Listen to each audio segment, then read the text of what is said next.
Salute Knicks Nation. The streets are buzzing tonight as the Knicks took care of business late, and it needed to be late because early in this game, the Memphis Grizzlies G League team came out gritting and grinding like the old school Grizz. But the New York Knicks, off the back of a double-double, Isaiah Hartenstein, dominant second half performance, and a Deuce McBride career high 19 points, together with OG Anunoby chipping in, and Julius Randle and Devo, and the starting five were all in double digits as the Knicks pulled this one out late, 106-94. Welcome into the post-game live with CT. Appreciate you all for rocking out. Tonight we give out the grades, we'll give out the game ball tonight and look at the road ahead like we always do, and I will shout out the chat. But the New York Knicks, the main story is without Jalen Brunson tonight, and the Memphis Grizzlies missing their whole squad, just about.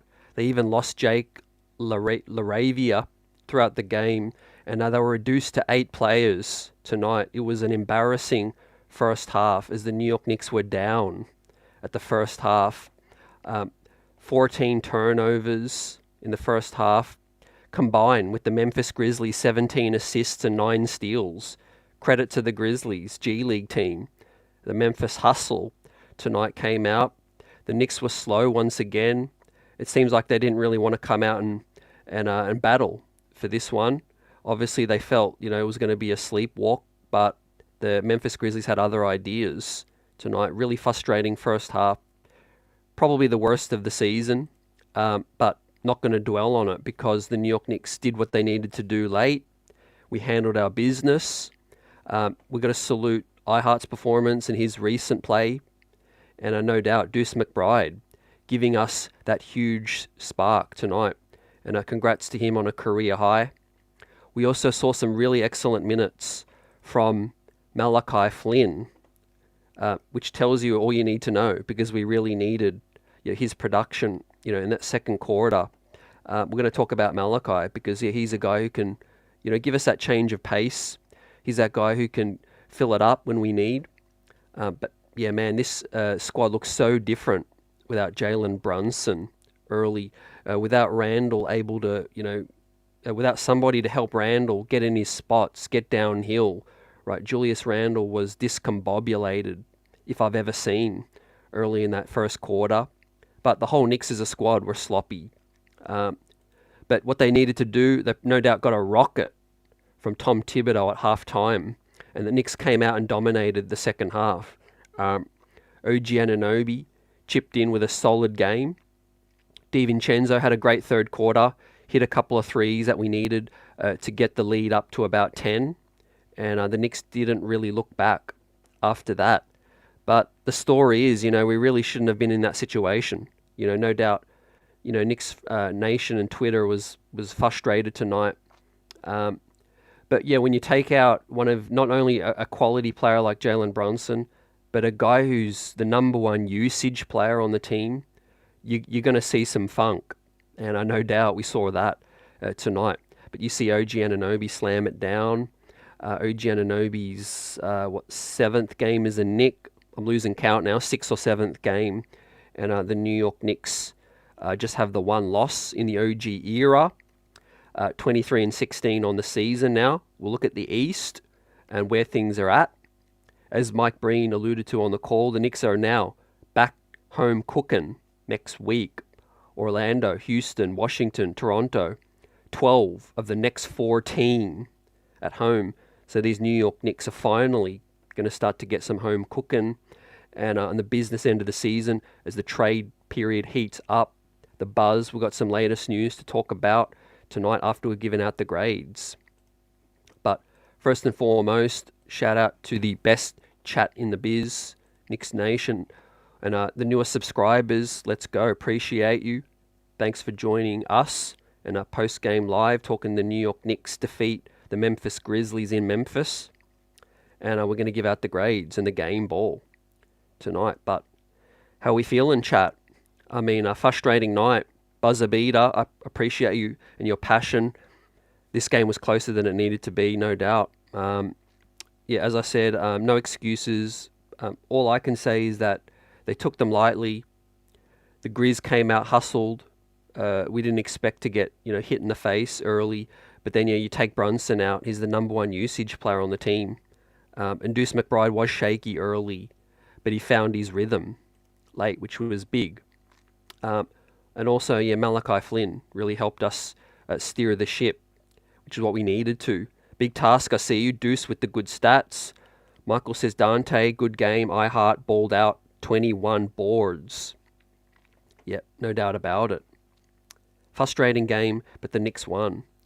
So, OG Anunoby with 4 blocks. Incredible. Good work there. Julius with 5 assists. I Heart with 20 boards. And GG Jackson. Talked to a lot of draft scouts who were pretty high on GG. He's a player that showed his worth tonight. He was hungry, as was the whole Memphis squad. So, these are pros. You can't take anything lightly. But yeah, it wasn't embarrassing, specifically the second quarter. And Julius Randle finished with a team high, 24 points as well. We bring up the box score and start to give out the grades. Not a whole lot to dwell upon in this game outside of the positives, in my opinion, which, we'll start with iHeart. I'll give him the game ball for the win. 42 minutes, right? Precious Achiuwa did not look great tonight. We needed all this production from iHeart and the minutes as well.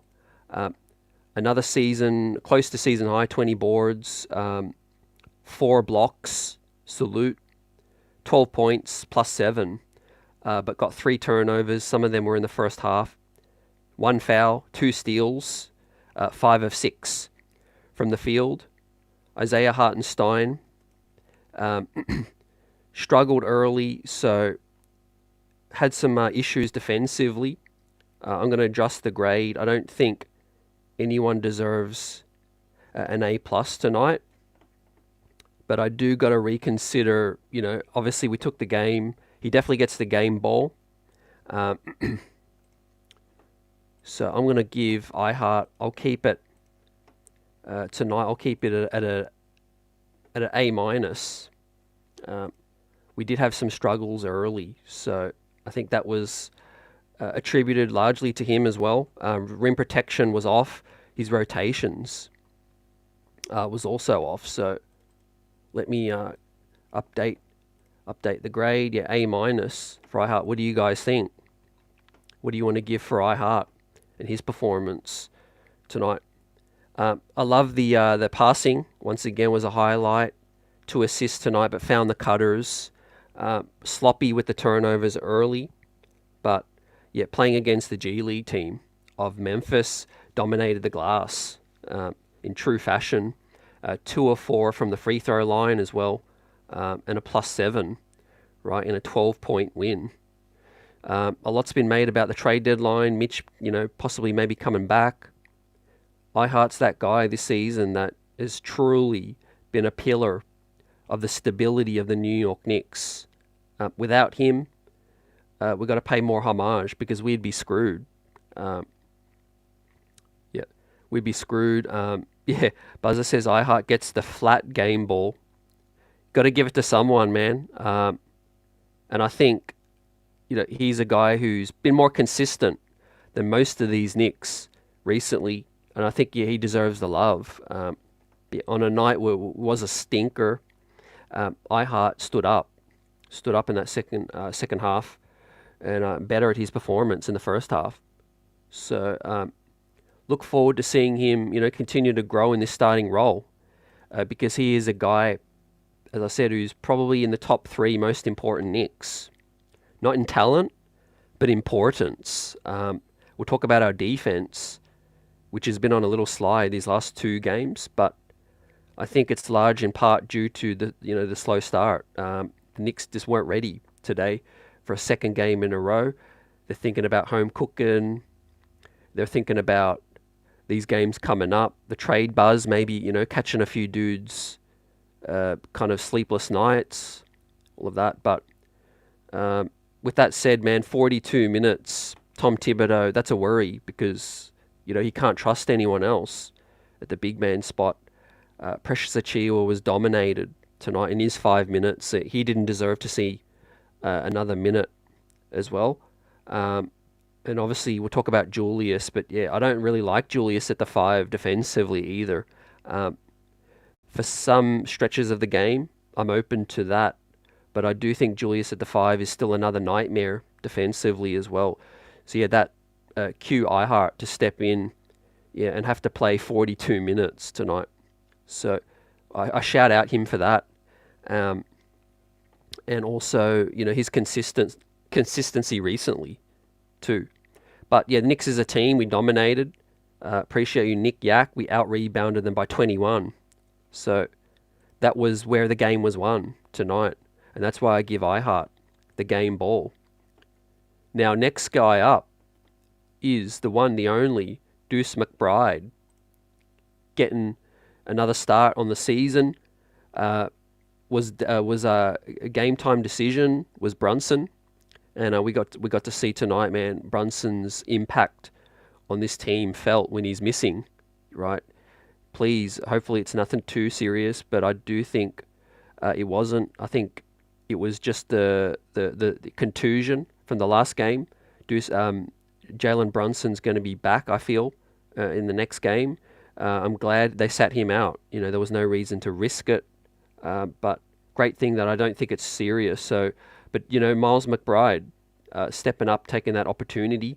He had to play the entire second half in this situation because we needed it, and we needed his offense. That was the story for me. His 19 points on 4 of 7 shooting from 3 was outstanding. 7 of 10 from the field, and 6 rebounds, and 5 assists from Deuce McBride, with 3 turnovers, a block, and a steal, and a plus 13 team high tonight. So because it's his career high, I'm feeling generous, and I'm going to give Deuce McBride also another game ball. Right, these two guys were basically the standouts for me tonight. Everyone else was kind of mid, but did what they needed to do, against such an inferior opponent. Nothing stood out to me so much. A little bit about OG Anunoby's creation and ability to get buckets down low, which I think is a weapon we can use. But yeah, Deuce McBride's shooting on the season has been a really pleasant surprise for me. Offensively, he looks super confident. He's put in the work. He's a guy who was able to get dribble penetration tonight, which was important. That's the number one underrated skill set from Jalen Brunson for me, is ability to break down the D. We saw it early. The Knicks struggled to even create a breakdown because we just couldn't get penetration. And credit to the Grizzlies defense. So, yeah, with Deuce McBride, we're going to give out his grade in a minute, but I want to bring up his shooting tonight, which was a good sight. 4 of 7 from deep, and a couple of buckets getting to the rim. Crafty finish down low, dribble penetration, straight down the paint. And the pull-ups, the catch and shoots, the pull-ups looks better. He looks an improved offensive player for me since getting this opportunity now after Quickly got traded. I really like what Deuce McBride's giving us offensively in that second half. What do you guys think? Vaughn says A. Tay's in the building. What's good? The streets are buzzing tonight. Smash that like button. We've got plenty more to talk about. But yeah, on a night where it wasn't pretty, the 2 feel-good stories for me were Deuce and iHeart. So with that said, I'm going to give Deuce McBride's grade. Let's bring it up. So yeah, the A for Deuce for Vaughn, I got to agree with you on that. I'll give Deuce McBride an A. Career high. Lethal from 3. 4 of 7 is that's quickly numbers from deep. So, he ain't quickly offensively, but he's certainly a guy who is doing his best, and we're not really missing that much of a beat so far since Quickly's been down with Deuce's shooting. We obviously need more from Grimes. We'll talk about him. Josh Hart has been a big letdown offensively recently, which was maybe due. He's been shooting okay since he's been a New York Knick. We'll talk about Josh's impact. But yeah, for me, Deuce McBride, I heart game balls, and I look forward to seeing them take their opportunities more. As we see the chart, the New York Knicks had a woeful 22 turnovers though. That's my main concern with the bench lineup with Deuce McBride. No doubt they tried to spray the ball around. It was moving, but guys just were either forcing a bad pass where it shouldn't be down low, or they were just sloppy. So yeah, Deuce McBride's evolution in terms of being a pass-first point guard, he has to take care of the ball. He has to be better at organizing the offense, but his shooting has come along a lot of ways, which is impressive. And also his defense has been really consistent. Still, that's always going to be the calling card of Deuce McBride, and the trust of Tom Thibodeau. He has Deuce's trust, I think, because he is a guy who leaves it all out there. Right, he's never going to shortchange you with effort. He's always going to make it difficult on the other point guard. My main concern with Deuce is just the ability to break down the defense and create against good opponents, good point guards, starting lineups, all of that. But hey, second round draft pick, right? What he does bring far outweighs what he doesn't. In terms of consistency, but his contract now, really smart extension signing for Deuce, $3 million, a 3-year extension, incredible value for what we're getting, tonight, and the numbers show it. A guy who can give you 19 points plus 13 team high in 38 minutes, played the entire second half. We need to recognize that. 1 of 2 from the free throw line, 5 assists as well. So 19 and 5 tonight with 3 turnovers. So yeah, got to limit those turnovers. But yeah, man, continue to shoot well. Look forward to seeing Deuce throughout the rest of the season. One can speculate, obviously, if we do make, it depends where we make the next trade, the next upgrade is going to factor in, to Deuce's role again. And this is a guy who's had so many different, stop-starts with the team, from roles when Brunson's been down. Last year when Fournier came out of the rotation, Deuce has been always there and ready when his number gets called. So I salute him for that. But his role might change once again, when he does, if we do, make that next swing. But I just love his defense and his change of pace as well. Tonight he really was aggressive, trying to force it up the court quick, and get there and get the defense collapsing. Right, so 2 of the main standouts for me. Once again, shout out to iHeart for A-. Deuce McBride got an A, and then the rest of the night. Right, some guys, had some bright spots, but really need to call the rest of the squad out defensively early. The hustle, the energy wasn't there, but the second half they rectified it. And OG Anunoby was a player who really shone in that third quarter. I felt a guy who, was getting to the cup as well, cutting well. Was 1 of 4 from deep, so wasn't great, but he's a guy who is still figuring out his spots on the team. Now I'll bring up OG's chart tonight. had the 1 of 4 from deep, straight on. That was a timely bucket. But yeah, what I do like once again was all the buckets down low. Look at all those makes and misses down under the bucket. OG's got the size, the strength to finish strong. And we're starting to really see that with the Knicks, with his cutting and his ability to, slam it, where, we didn't get that with RJ. We didn't get that with Quickly. Size-wise, 6'7", a guy who can rise up, off the standing vertical and yam it down. Also, he got fouled a few times as well. He would have finished, I felt. But yeah, his size and finishing near the bucket is a treat, as well as the shooting, which wasn't really hot tonight, but we know what he's capable of doing. He's a guy who's versatile. He did take his man off the dribble a couple of times as well, so a shout out to OG for that. Flashed a couple of, moves where he can create with the crossover, the spin move. We saw that last game. He's starting to show us a little more off the dribble. So yeah, I like that third quarter. That was the key to opening up this game tonight. Vaughn, salute.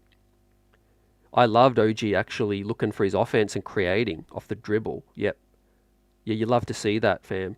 On a night where, no Brunson, I was expecting to see more from OG, but you know what? He didn't force it. He's a guy who could have forced it a lot more tonight, but we saw another unselfish night from OG, I felt. So, yeah, shout out to him as I bring up his numbers once again. 7 of 15, almost 50% from the field, 1 of 4 from deep, 3 of 4 from the line, 5 boards, 2 assists, a steal, 4 blocks, 18 points plus 7 as well. So did what he needed to do late, made a huge impact with those blocks, but the 4 turnovers. There was a lot of culprits tonight. Randall with 6, iHeart with the 3, Devo 2, and Deuce with 3, and Hart with 2, Malachi Flynn with 1. So yeah, turnovers was a team poor effort turning it over, but yeah, OG had some strong finishes. As I said, created off the dribble a little, wasn't forcing it as well. So I haven't seen a game where OG's forced the issue once yet. So he's fitting in with the offense. Sometimes he's a little too passive, in my opinion, but he's still early in his Knicks, tenure. He's figuring things out with his new teammates. But yeah, he's scoring effortlessly. 18 points on 15 shots is solid, in the plus as well. But you love the defensive, weapon with 4 blocks. His length, his strength, able to defend bigger guys, able to switch out on the perimeter as well. So solid game for OG. Michael's gone B-, salute. Nick Yak gone with the B+ or A-, more A- for me, salute. What's good, Ron John? Still Knicks fans in the building. Salute to the chat. Salute CT. I'm doing well, bro. Appreciate you. How you feeling the OG tenure with the Knicks tonight? It's been a little up and down, interrupted with Brunson now out, opponents short-handed, no Luka last game, Memphis hustle tonight. What's good, Monarch TV? Appreciate you coming through. Replay squad, salute. OG's going to get, for me, my grade, I'll pull it up. He'll get a solid B for me tonight. I'm trying to, outside of Deuce and iHeart, I'm trying to be more, critical of the rest of the guys, purely because the first half I felt was unacceptable. And they absolutely rectified that in the second. But really, 12-point win against the G League Grizzlies. It just goes to show how important, Jalen is to this squad. But with their opportunities, these guys took it late. Really happy for OG's game. Versatility once again. And we keep it moving. Now, like I said, big games coming up at home. We've got Orlando, we've got the Rockets, we've got the Heat.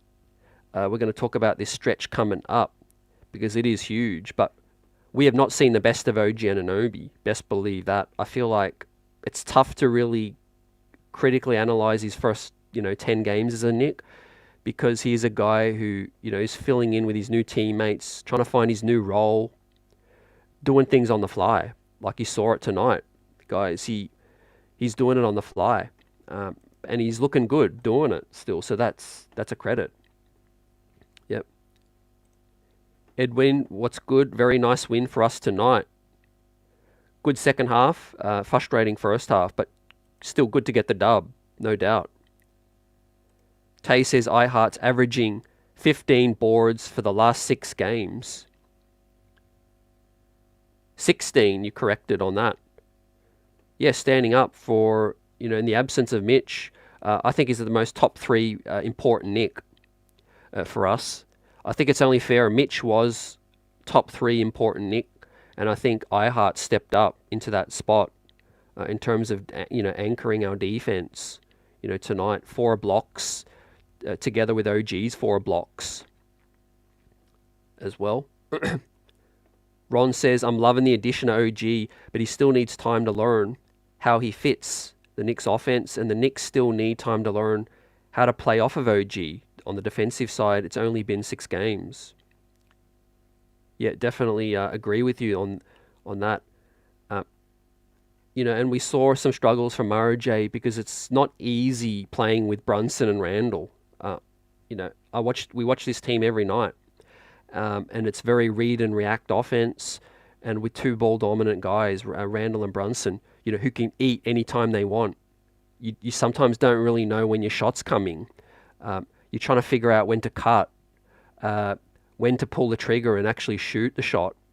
Well, we saw Grimes struggle in that starting lineup. It's not just down to OG. It's really a fit thing, I think. And we also saw RJ Barrett, need to fill it up and get his numbers as well. He needed to force it at times because, he didn't really know when his shots were coming. But yeah, so with that said, even bigger credit for OG, the way he's fit, and doesn't look like he's trying to force it. But yeah, he can show us more as well.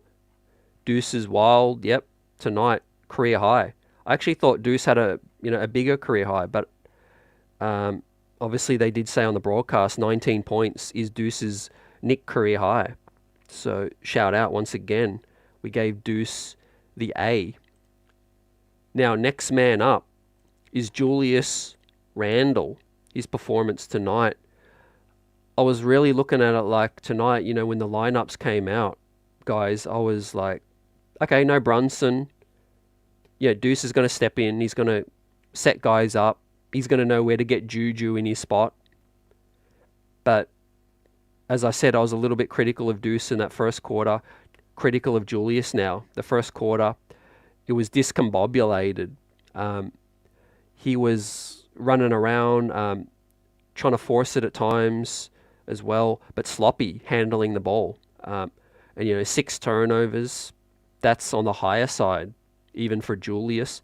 But 24 points, 10 on the plus minus, 11 rebounds, 5 assists, 5 of them offensive, 1 of 6 from deep, which is a bit of a worry.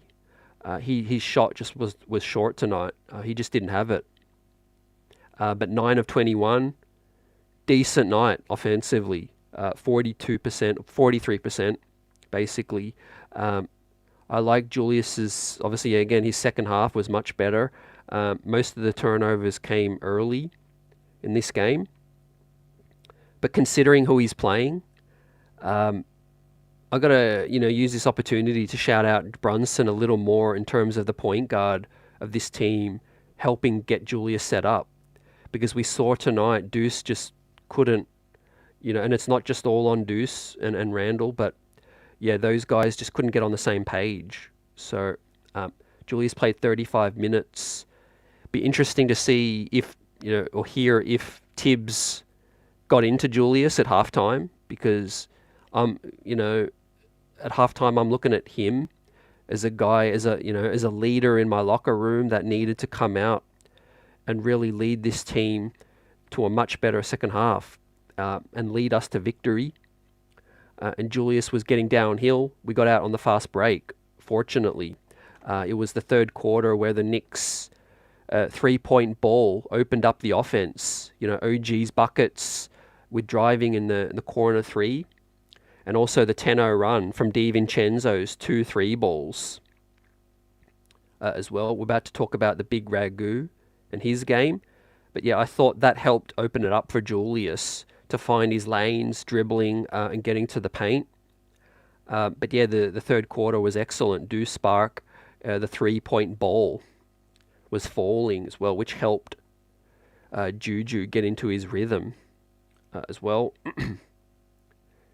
So I'll give Julius a B for tonight. Frustrating first half. Yeah, definitely a tale of two halves in this one. What do you guys think about Julius's game tonight? Nick Yak agrees with the B. Vaughn with the C+. We escaped tonight, says Buzzer Beater. We did not play well at all. Yeah, humbling experience. Sometimes you take these wins when they're not pretty. You use them as learning lessons. Look at the film.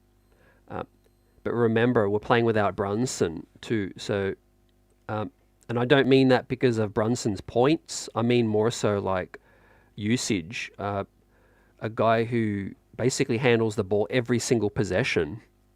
You take that away, and we're not used to playing without Brunson very much. He's so durable as well. But yeah, I felt credit to Randall and his bounce back. And the B is reflective of that. I think 5 of 6 from the line is good. The 3-point shooting, I would love to be better than 1 of 6. That's for sure. 2 of 6, 3 of 7. I would have taken it. But yeah, Julius's 3-point ball just looked way off tonight. He's really not shooting the volume this season like we know. But he is a guy who is definitely able to open up his game on the drive if the 3-point ball starts to go down. Buzzer's gone with the C. For Randall, his play was sloppy. Yep. Audio salute. I don't think the point guard matters. Randall always forces bad shots and ISOs, and he's natural. They don't work sometimes. I think Randall's positioning on the court is critical. When he does get the ball running downhill and he has that steam, the momentum, he usually gets a foul or he can finish strong. When he's back to the basket and they can bring the double when he's not looking, that's when he tends to kind of force it a little bit. I love Randall when he backs his man down and he kind of like a decoy where he waits for the defense to collapse and then he kicks it out real quick.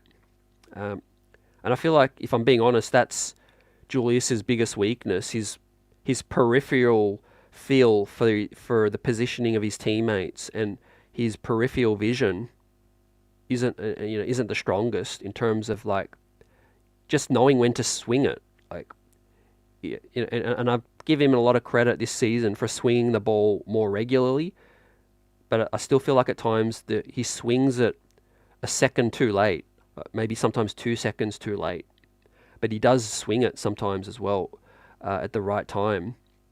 But yeah, get him downhill, get him more in pick and roll, and no doubt limit the 3-point ball. That heave in transition, or the pull-up transition 3, was not a great shot tonight. It was probably the worst shot of all Knicks tonight. I just felt like that was not in the flow of the game tonight. That was, we really needed to steady it down at that point.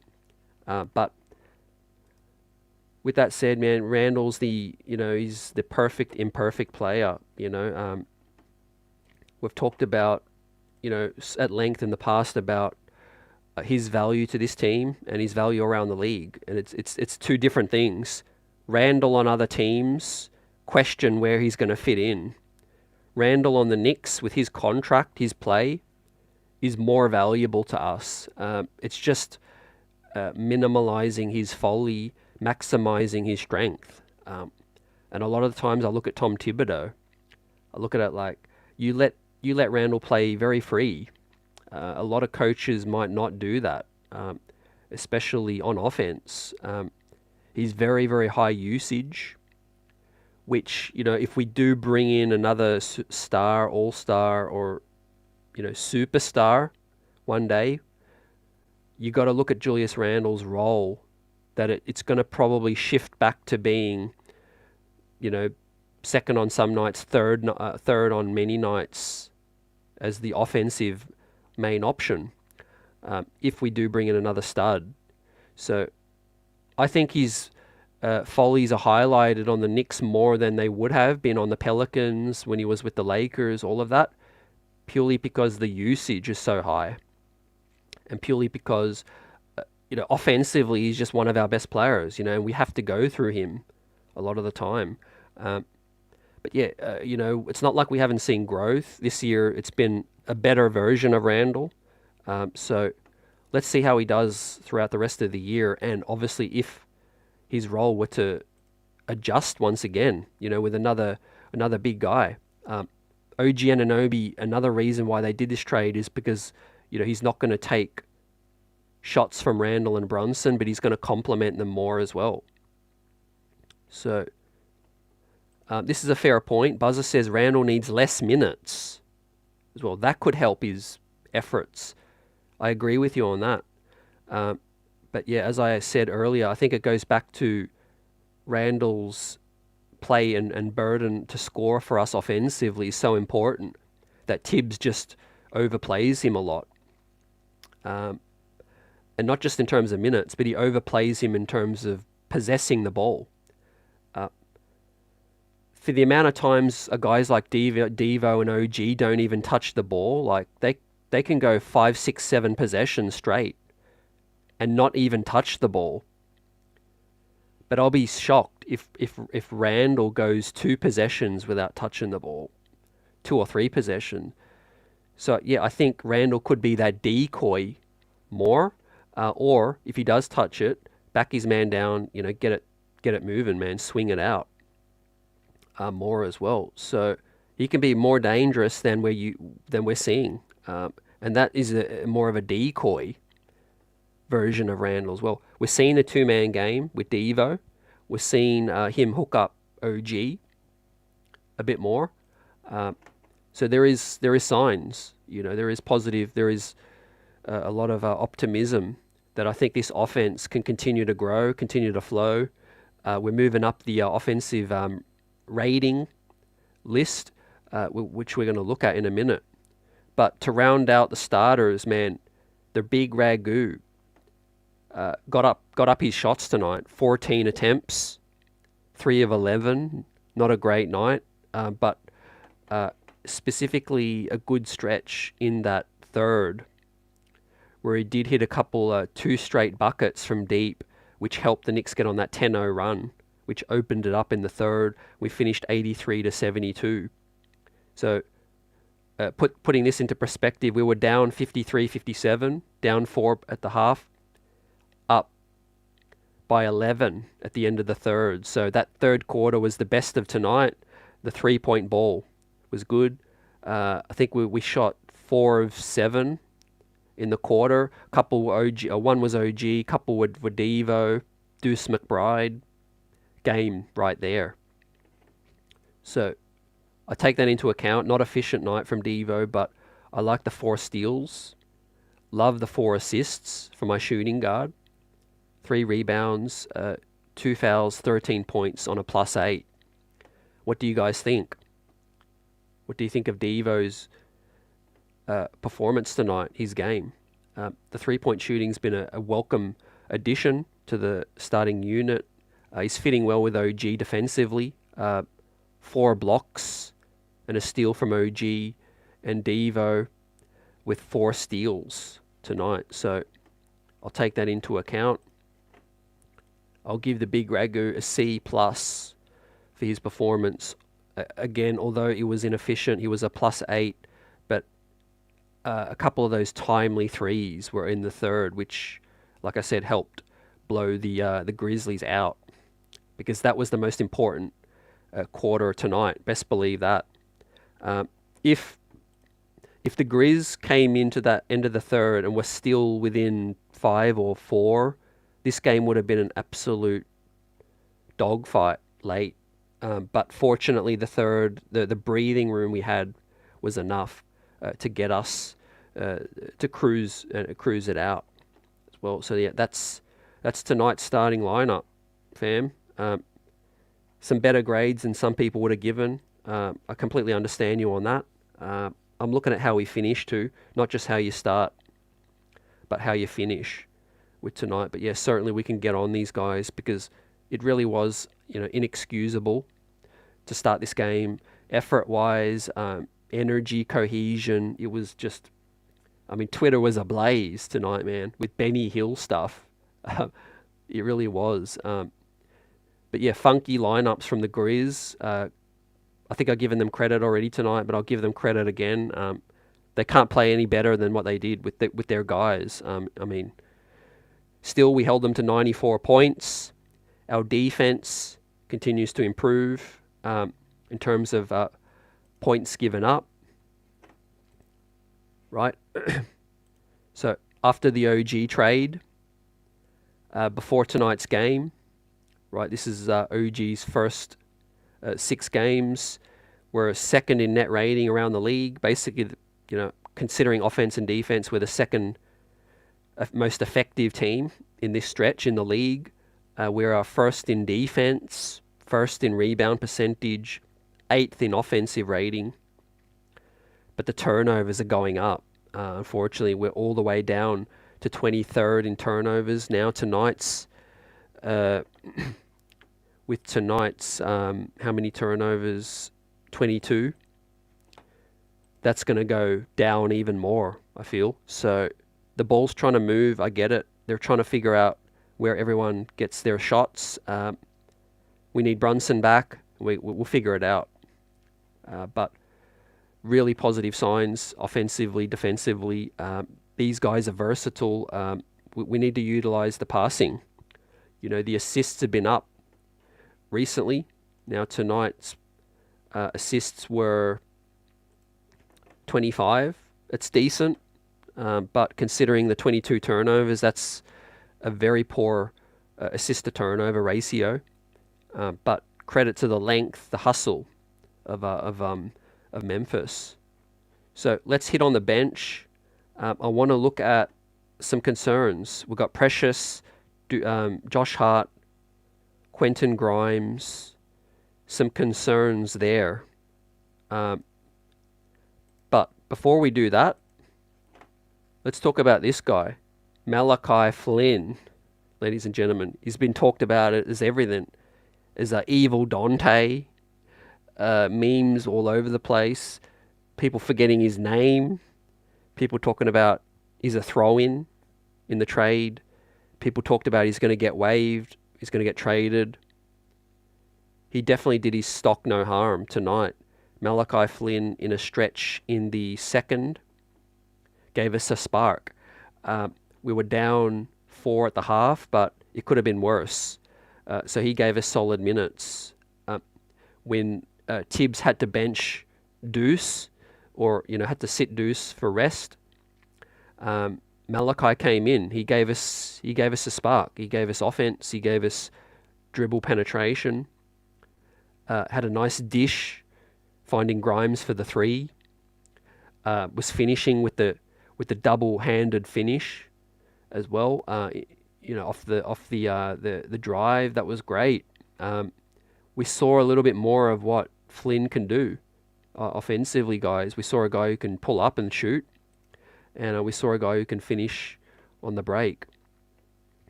So I think he's a guy who saved us in the first half. You could kind of put it like that.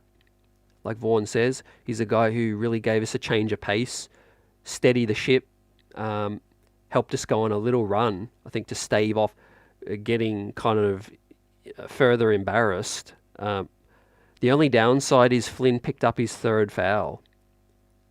in the first half. In the second quarter, he had to sit after that.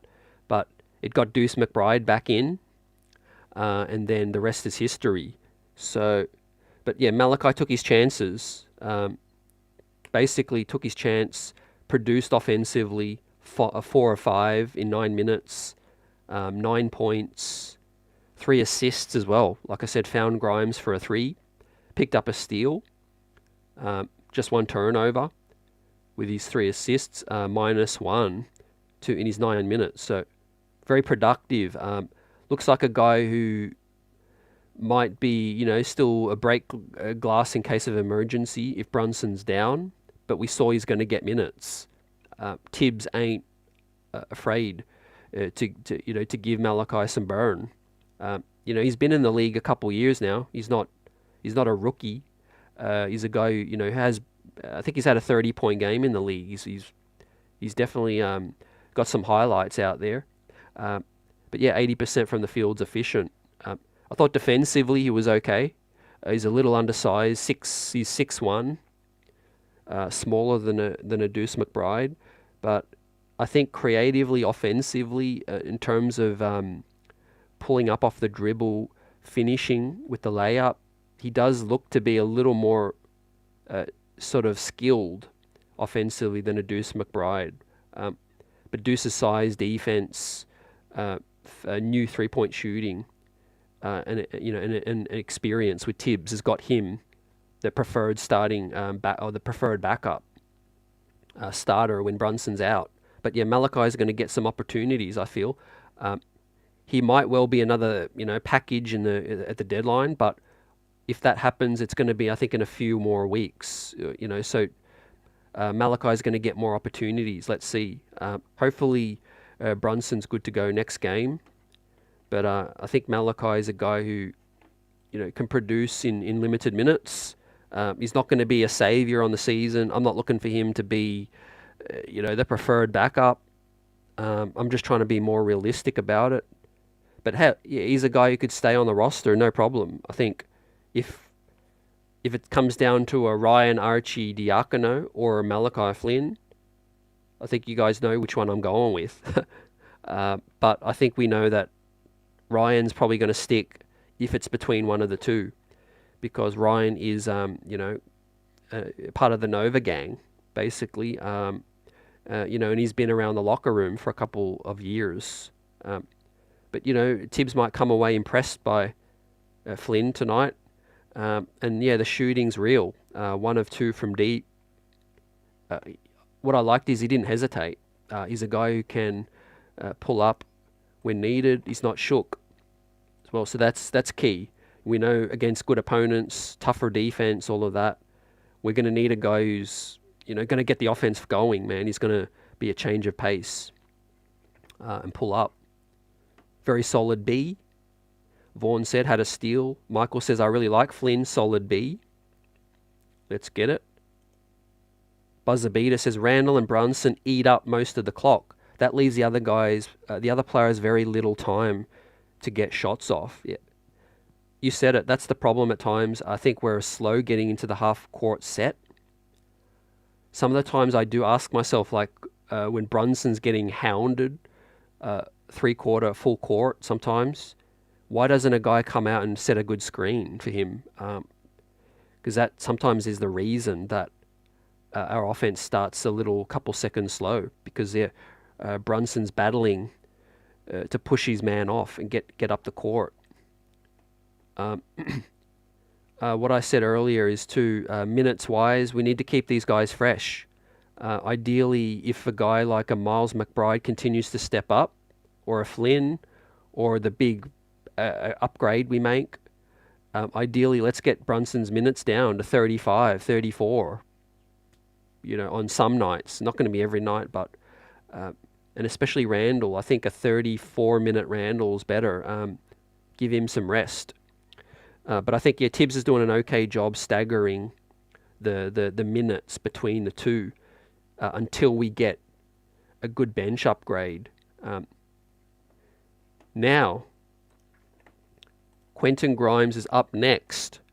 Now, Quentin hit the 3 ball, 1 of 4, but 1 of 5 from the field. Inefficient night, rushed it, 2 boards, got 1 foul, 3 points for +4 in very limited minutes. I don't know what was up with Quentin tonight. I thought this was a great opportunity to come in, be aggressive more, be efficient, create a little off the dribble with Brunson out. He just didn't have it tonight, really. He's been okay recently, been stepping things up, coming off the bench. He's a guy who has loved his new role with Quickly and Barrett traded. He's a guy who's going to get more reps, but he has to take those opportunities. Tonight he didn't. It's disappointing story coming out of tonight. Not going to get too down on him because I think Grimes is going to pick things up. He's been better off a more recent stretch. But Q Dot unfortunately didn't take his opportunities tonight. We really needed the offense. We needed good defense, from Grimes. What do you guys think about the minutes? 15 minutes. Was Tibbs justified with limiting Grimes' minutes? Was his minutes that bad to not get him back in there? I mean, we're going to talk about Hart. I didn't really like Hart's game much, but thing is, when Grimes ain't hitting shots, he looks rushed out there. Sometimes he's passive. He hurts the offense at times too. But I do want to give credit once again to Memphis's D. They did close out hard on him. They were rushing him, making him forced, quick decisions. And that's not Grimes' game. I think Grimes is better, obviously, with a bit more space. A guy, he can process the game. He's still figuring things out. But I do want to see Grimes, really start to shine this second half of the year because the door is wide open. Talking about, no Barrett, no Quickly. I mean, this is his bench right now. And this is before we make any upgrade, This is a guy who has all the opportunities in the world to showcase, what he can do. There's, a lot of talk about Atlanta, Would you guys include Quentin Grimes in a DeJounte Murray deal if the Atlanta Hawks were insistent on getting Grimes as well? I'm starting to feel like that wouldn't be a hold-up. I'm starting to think like a lot of fans would be open to doing that. Grimes has taken a step back this year. Obviously, the role moving ahead is going to be hopefully encouraging. But based on what we've seen, I mean, I can't call it any other way. Grimes has taken a step back this year in processing of the game, in aggression, in shooting. It's just been disappointing for me, but I'm not giving up at all. I think he's got the abilities. Defensively, he's a really solid player. And a guy who has a ton of upside still, but he's looking to get paid soon. He's extension eligible coming up, and he's also a guy who, wants a good bag. Everyone wants their great second contract. And I think he was really happy by all reports after the trade, not because he wanted those players out of here, but because, he's optimistic about his next role. Like inefficient night, C- for me, for Quentin Grimes. I'm trying to be generous with this one. What do you guys think? Buzzer, your opinions on the deal would be, I would trade Grimes for DeJounte. Yep. Oh, yeah, I thought so. That's completely reasonable. I want to see Grimes developed and grow as a Knick because, we traded a couple of guys we drafted and developed. But being realistic, he's a guy who still has value around the league. If it brings us a huge upgrade, I would definitely be open to it. And with that, you follow up with who's our best perimeter defender. I think right now I would have to say, you see, OG Anunoby is comes in with the size, the reputation. I can't blame OG for getting lit up by Kyrie. OG's not, the built like, built to cover, quick point guards. But I think he still is our best perimeter defender. Miles McBride probably up there, as well as Hart. I think I would put Hart ahead of Grimes. I think Hart physically can stop guys a bit more from getting bullied. I think Quentin Grimes at 6'5" can still get bodied a little bit more. Can still good lateral quickness, good abilities to stay in front of his man. But I think Grimes can still get bodied a bit as well. But yeah, all pretty solid, very solid perimeter defenders as well. Good for us moving ahead for the playoffs. But yeah, that's a great question. Now, after Grimes, I want to talk about Josh Hart. I thought had a disappointing night. He was 3 of 7 from the field, 2 of 4 from deep. One of them was a lucky shot banker.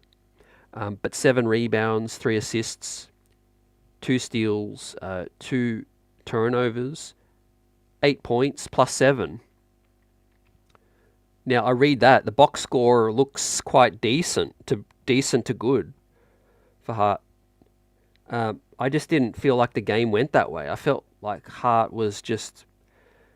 I don't know whether it's more recency bias in the last couple of games. I just felt like his hesitation from shooting is causing delays with the offense. The dribble drive, then pass it back out. But credit to tonight, he made the most of his touches in terms of being efficient. But yeah, I just feel like his ability to not be a floor spacer, he's not been finishing well on the break. He's picking up turnovers along the way as well, which hasn't helped.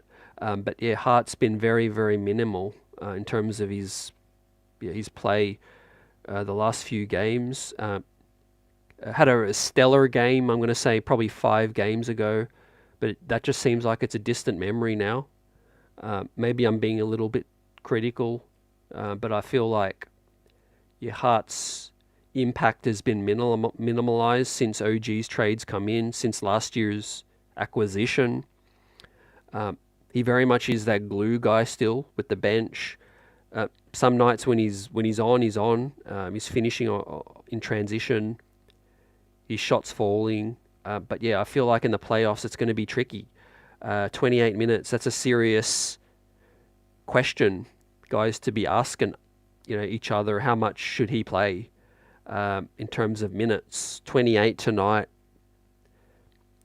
I would have been open to giving DiVincenzo more minutes, maybe given 4 in the Ace and Burn for floor spacing purposes. Hart was still probably better than Grimes tonight, so I can't be that critical. But yeah, I just feel like he needs to be better. So I'm going to go a C for Hart tonight. What do you guys think? What's good, Javier? Come on, Josh was atrocious. Yep. Josh has poor decision-making issues and is kind of out of control when he pushes the pace. Yep. Yeah, you summed it up. That's kind of what I'm feeling as well. But sprinkled in every kind of like the last 4 games has been one solid game. So I feel like his play's just been more erratic than it used to be. Yeah, obviously skill set wise, playing more with the bench only, in my opinion. I'm not too keen playing Hart with the starters at all. I feel like with OG, Randall, Hart, Devo, and the point guard, I feel like we have enough scoring, rebounding, hustle. But Hart, I'm cool with 22 minutes, 22 off the bench, 28, 30 on nights where he's playing really well. Yeah, I'm cool with that. But nights where he's playing, like you said, fumbling, indecisive, that does hurt as well. So let's get on to Precious as well. Some other concerns. And look, with all this said, this is the reason why, a bench upgrade right now is the talk of the town. Talking about who we're going to get, what's the next move. The OG deal, no doubt, complements, strengthens, bolsters the starting five, but in the process, in the meantime, it weakened the bench. There's no argument against that. Quickly's production and assurance running the offense, the ability to stretch it out and pull up, that is missed. But it's not just on Hart. We talked about Grimes. He's got to be better. He's got to be effective. He's got to be aggressive. But so far, Malachi and Deuce in their backup minutes they're getting a pass. They've been solid. They've been holding up their deal as well. So, and then what heightens the ineffectiveness of Grimes and Hart is another guy at the big man, which is Precious. A guy who's also not so solid with the ball. A guy who hasn't shot it well since coming in here. Still trying to figure things out. I get it. No shots up tonight. 5 minutes. 1 offensive board. 1 block. A turnover and a +5 in a 0 points. So a donut. 5 minutes. Tibbs couldn't go back to him. Now this is against the short-handed Grizzlies team with 8 players. Now they had Tillman. He's quite a stocky guy. Maybe he thought bad matchup, but yeah, Precious did not look great in his minutes. Offensively, I think he's better cutting and finishing when he's handling the ball or he's got the ball and got to make decisions. That's not good. That's not good for the Knicks. That's not the spot to get Precious in. I think he's great crashing the glass. He's great pick and rolling. He's good cutting, like I said, and maybe finishing and getting a few putbacks. I think the one thing he's been decent at since coming in here is grabbing the offensive rebound, tipping it back out, or finishing.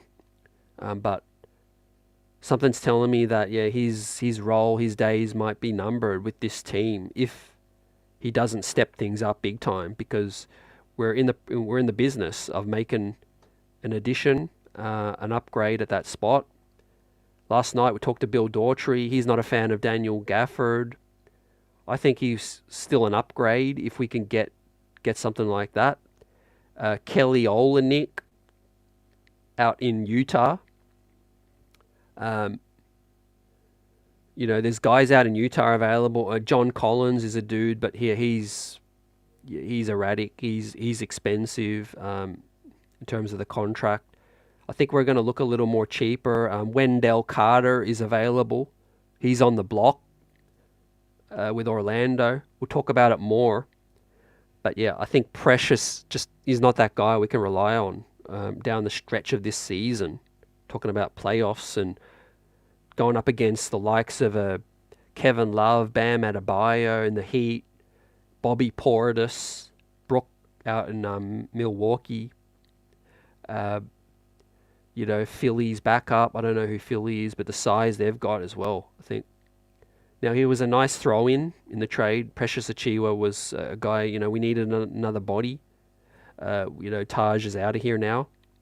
But yeah, so far he hasn't taken his chances. That's all I'll say. Now, if Precious had come in and looked like, yeah, man, this is the guy. He's cool. We're going to keep him. But he just hasn't taken it. So the chat's on fire right now. Yeah, I agree with Vaughn.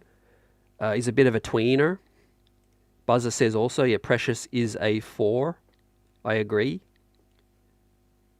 That responds to Javier's question. Is he a 4 or a 5?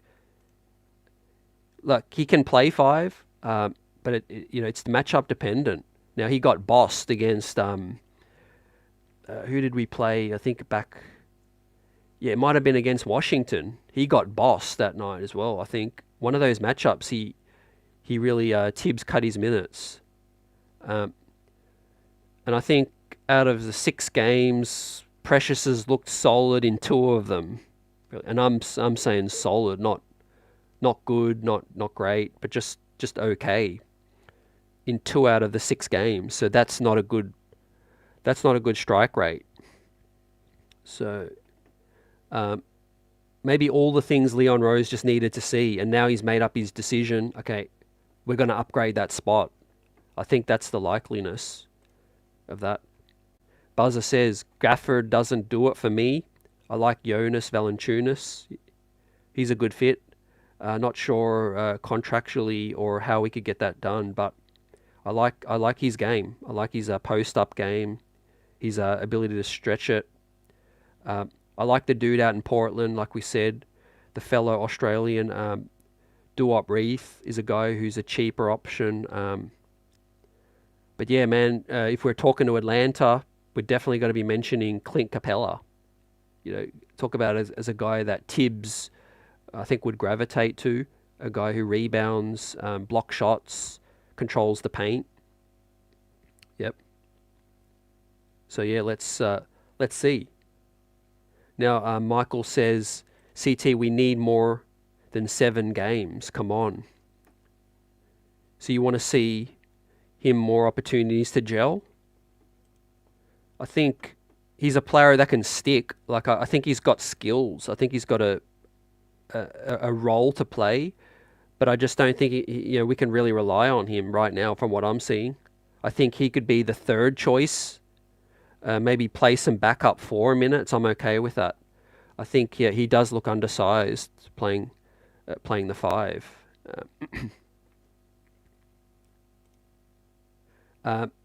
On that note, Javier says, any insights as to why Sims ain't getting burned? I think Tibbs likes Achiwa's switchability. I think he likes his length. I think Tibbs still would play Sims, but right now I think he just gives that shot to Precious. I think before the trade deadline, I think that's the evaluation period right now, and I think he was probably told by Leon to say, hey, give Precious a look so that we can make a decision. We always know we got Sims. We could go back to him, but I think we're evaluating Precious, and maybe we make a switch up. Maybe after this stretch, we might put Sims back. But I think giving Precious an opportunity, at least it gives us a chance to showcase, what he can do. Because I think he might get repackaged. I think we'll see. So, but yeah, I think Precious, in terms of being a pro in this league with experience, I think he has more points on the board than a Jericho. Still, which doesn't say a lot. But I think I like Sims' ability to switch on the perimeter as well. But I think Sims' decision making has kind of baffled Tibbs a little bit this year as well. Sims is still looking like a really raw player defensively still this year so far as well. So I think neither have really taken Tibbs's, opportunities, his trust in this spot. Did I give Precious his grade? 5 minutes. I'm going to give incomplete. Now, anyone we're missing? That's the bench. Yeah, still going with 9 men. No Fournier tonight. I'm not surprised because of the trade buzz.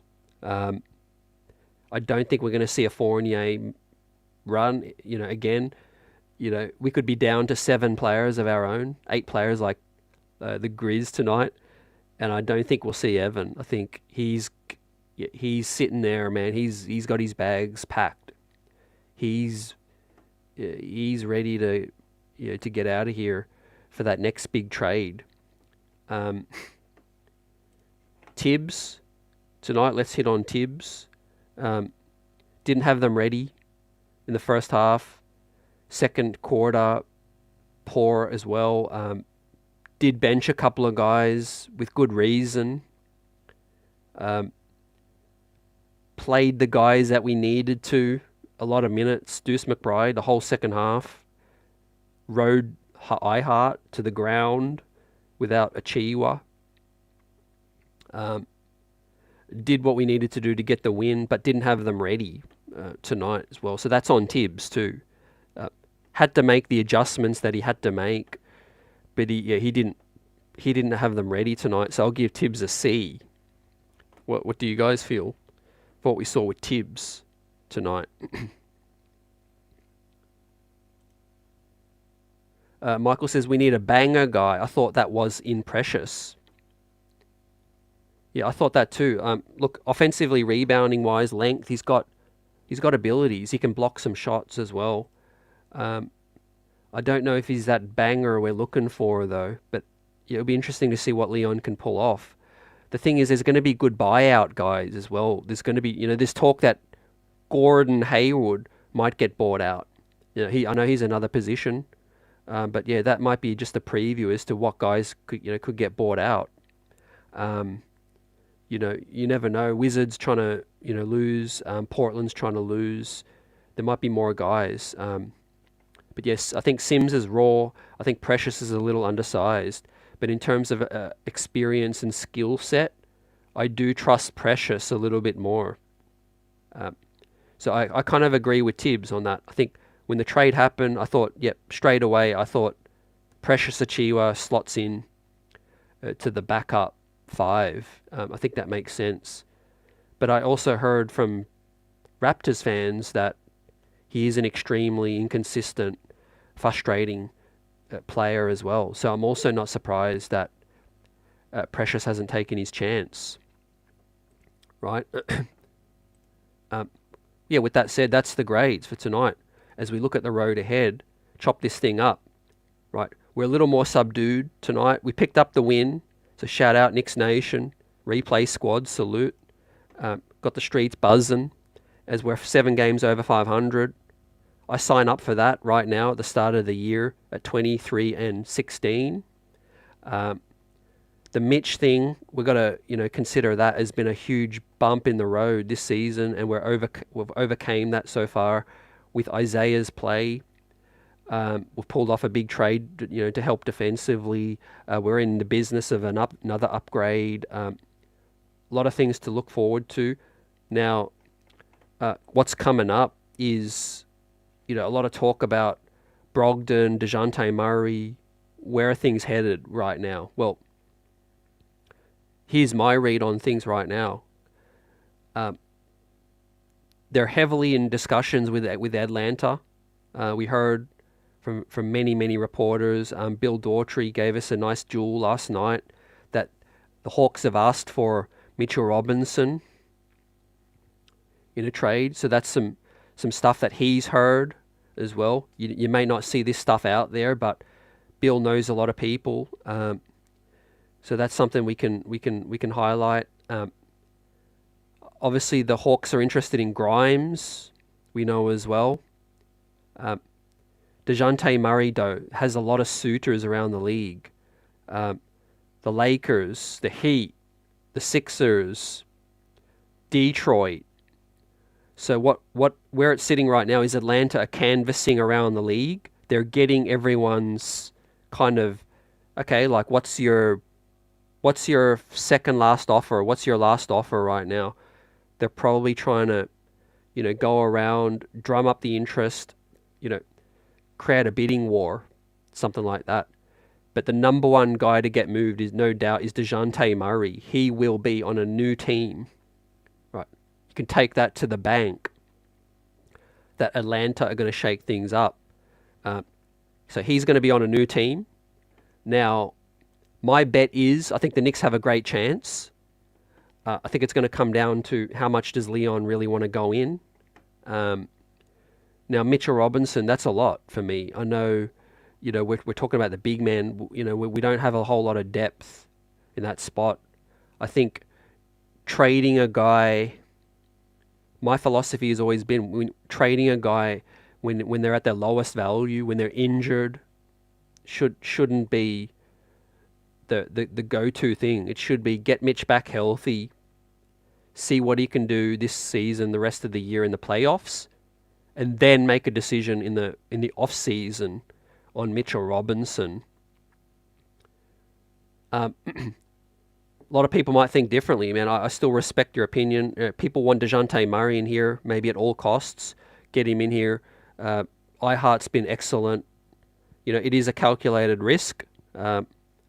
I would keep on to Mitch. If Atlanta keep insisting, I would say, look, this is where I draw the line. You could have Grimes, you could have Fournier's pick, and maybe a couple picks. If they want Rocas, as a stash, maybe they want Jericho, maybe they want Precious, they want Malachi, all of that. That's cool. But I try to see what else I can do. The problem is here, if a rival of the Knicks were to get DeJounte Murray, like Indiana, the Heat, Orlando, the Pacers, like I said, the Philly, one of these teams were to get DeJounte Murray, that's going to be an issue. That's going to make the other team feel good about their chances, getting into the deep playoff run in the East. Now, we made our addition with OG. We're definitely going to try to make another huge splash. But I think Leon Rose has shown the ability to not get out of control. We can find ways to upgrade this roster this season and maybe make a bigger splash in the summer, whether it be another guy who is disgruntled. We can't foreshadow another dude. Maybe for example, the Pelicans get knocked out in the first round. Some guys become available. The Bucks. What happens if the Bucks get eliminated in the first round? You think Giannis is going to, start to doubt, okay, can Damian Lillard and Middleton, can they get it done? What happens if the Heat, flame out another year and don't get it done? So the summer brings a whole heap of world of possibilities. And I think Leon Rose is definitely going to try to make the big enough upgrade that he can this deadline, but he's not going to do it at all costs, because his eye is on another prize. His eye is on the next, superstar that's available. So it's all about, okay, can we upgrade this roster this year within reason? But can I keep enough assets in the drawer so that when the next guy becomes disgruntled, because remember, this guy's got connections. He's got he hears from agents, executives, all of that. One place to keep your eye out on is Phoenix, because we've seen frustrations with KD. Bradley Beal can't stay healthy for the most part, and Devin Booker,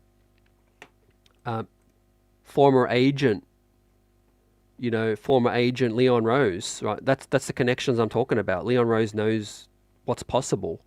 He knows, okay, if I sit tight, the Phoenix Suns flame out for another year or two, Devin Booker might start to say, hey, get me to New York. I'm done with this. You just never know.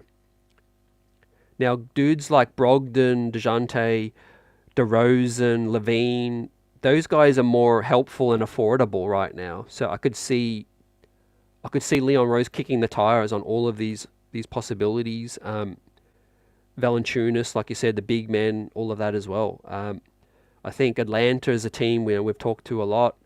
We're talking to Detroit as well. The Knicks and Detroit have good, solid relationships, not like we do with Utah, with Golden State, with some of these teams. We're more cordial with Detroit, going back to the Scott Perry situations, and also the Knicks did the deal on draft night with Jalen Duren. The Pistons might owe us a good favor or something like that. We do have exceptions. We can please a few people as well. We got different assets, so I think we're talking to the Pistons. What I'm hearing is we've talked to the Pelicans as well. We've talked to the Pelicans about it. I don't know about, specifically what pieces, but there's some interest out there. Um, and I think, our willingness to do deals out west would be more optimal. Talking about doing deals with Magic right now, doing deals with Indiana, with the Heat, with Sixers and that. Any team below us, it makes more sense.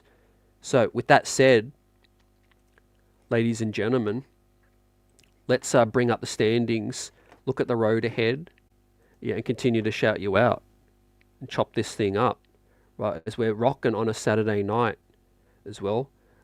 How's your football team doing? Let us know. How are you feeling about the Knicks' chances in this trade period right now? As the trade buzz is popping right now, we're having more guests lined up to talk about this situation. But the New York Knicks picked up a big win. We handled our business, and now we moved back to 23-16 on the season. And I pull up the standings right now. We can peep the situation, right? As we got to get these Knicks voted in as well. That's important. I know Bill said last night, he's really not. He really doesn't care about, all-star accolades and stuff. I think it's a good look for the organization, not just for the players. I think perception around the NBA is everything. I know you hear these talking heads like, Kendrick Perkins, Gil Arenas. You hear Stephen A. I hate mentioning, but you hear all this talk on the side about, the Knicks this, the Knicks that. The truth is, right, it's going to start to quash a lot of these narratives that if Julius and Brunson are both all-stars, then, it changes the perception. It helps grow the chances of the Knicks getting, a big dog, a big third star coming in here. Now, the OG Anunoby thing, man, that's raised the roof with this thing. Now, people are putting us, like Bill, Kendrick, a lot of these people are talking about the Knicks as the second team to watch in the East. Now, I respect that. Those guys feel like, he's a real difference maker, but they also feel like the Knicks are going to make more moves. So, now, the Knicks are now sitting in 6th spot, half a game basically, well, not even half a game. We're basically tied with the Cavs in 5th. The Pacers obviously got that half a game edge. They beat a good team last night, I think. So the Knicks are sitting here. We're well within reach of 4th. I won't rule out 3rd this season. I think it's way too early. I think the Knicks can make a huge splash. If the Knicks were to get a Brogdon, DeJounte Murray, DeRozan, Levine, someone of that quality, the Knicks absolutely, I think, would be favourite to make the 3rd seed. I think the chances that the door is wide open. So I think it's up to the other teams and the moves that we can make instead of those teams. Now, I'd be willing to do deals with the Bulls because the Bulls are no threat to catching us. So I'd be willing to do business with the Bulls for DeRozan. Levine I'm not too high on, but I prefer DeRozan, Caruso, Kobe White. The Hawks, I'll be open to doing business with the Hawks because they're no threat. They're not in our division. The Nets, I'll be open to doing business with, but we know that's not going to happen.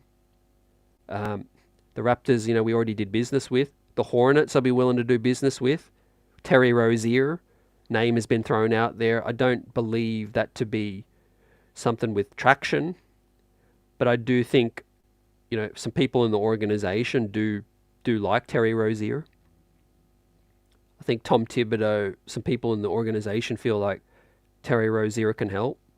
I know Scott Perry was a fan of Terry Rozier, like we know. The Knicks also gave Terry Rozier an offer sheet, I think, or were about to give Rozier an offer sheet when he was a free agent. And of course, the Hornets outbid us. The Knicks also are a fan of Gordon Hayward. So I think Javier has also asked maybe Gordon Hayward after a buyout. Yeah, so big possibility. I'll be more surprised if he does get bought out. I think the Hornets can, although maybe his contract is a little too high. So yeah, yeah, it'll be interesting. I think it's 50-50. I think the Hornets might keep him. I could see them buying him out. I think if his contract's a lot, and I don't see some teams really giving him something of any value. On the other note, I was mentioning Tom Thibodeau is a fan of Gordon Hayward. Again, another team, another guy who the Knicks gave an offer sheet or were contemplating giving an offer sheet. So, yeah, look, he would fit in as a nice bench piece. I'm not going to lie. Expiring contract as well. And of course, the Wizards and the Pistons, I'll be willing to do business with as well. Daniel Gafford, Corey Kispert, Tyus Jones.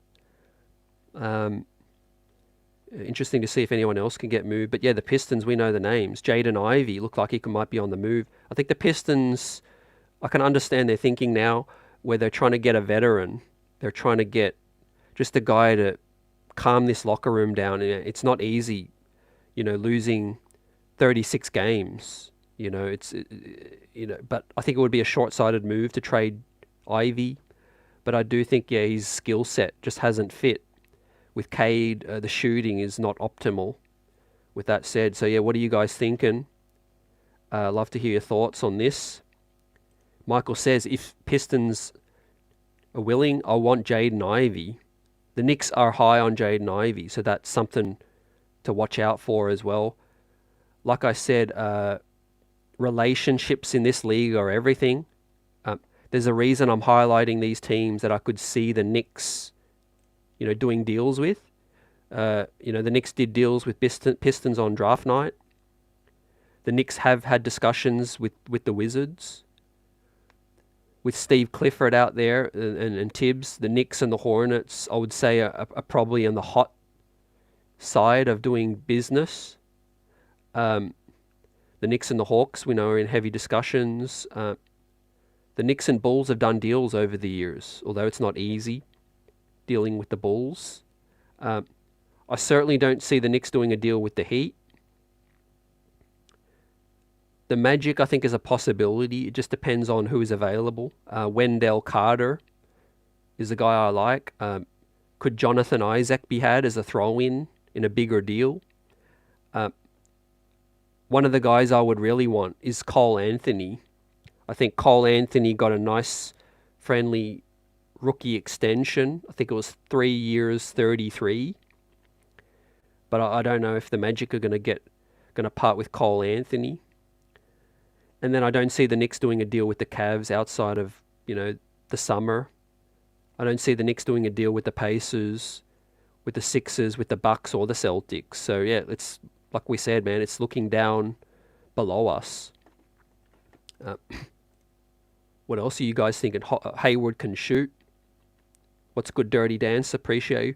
Just avoid Miami in round 1 and I'm happy. Yeah, anywhere where we can face the Bucks early. The more I look at it, the Pacers are going to be really interesting. Talk about their offense and their ability to translate in the playoffs is going to be a real question. Tyrese Halliburton style, running and gunning. What do you guys think? Are the Pacers tough enough to... Are they built to go run deep in the playoffs? What do you think? I think Cam Thomas is a guy I like as well. Dirty says, if the Nets were smart, they would take our picks for Mikal. They aren't going nowhere even if they get Mitchell. They're trying to get DeJounte as well. So I think the Nets are definitely not going to trade Mikal. And yeah, I agree with you. I think it's a smart decision to trade while his value is real high, because we can see the value drop real quick. Remember, the Hawks held on to John Collins for so long. I remember once upon a time the Hornets were holding on to Gordon Hayward. Now he's a buyout candidate. So yeah, you got to strike while the iron is hot. If those 5 first-round draft picks are available, I think just do it. You're not, like you said, you're not going anywhere. Um, but Almighty's in the building. Appreciate you guys. What I wanted to say too is I feel like why I'm so high on the Knicks' future and our flexibility is one of the main reasons is this. We're starting to see these contenders right now maxed out. Like they're maxed out their opportunities, their window, and their assets. There are so many. The Phoenix Suns are one of them, right?